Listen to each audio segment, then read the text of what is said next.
5 55 555 5555 55555 અને 5,55,550. હવે આવી સંખ્યાના સરવાળા આવે ને તો એક શોર્ટકટ મેથડ છે, જોજો. આની નીચે 1 લખો, અહીંયા 2, અહીં 3, અહીં 4, અહીં 5 અને અહીંયા 6.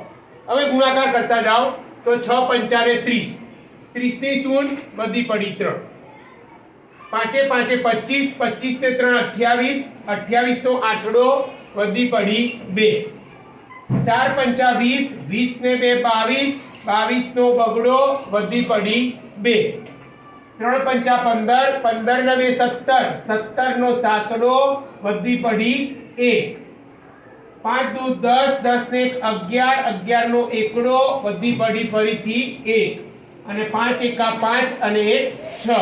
એટલે કે આપણા આ પ્રશ્નનો જવાબ આવશે 6,17,280. આ રીતે શોર્ટકટ મેથડથી આપણે આ જવાબ લાવી શકીએ. Thank you.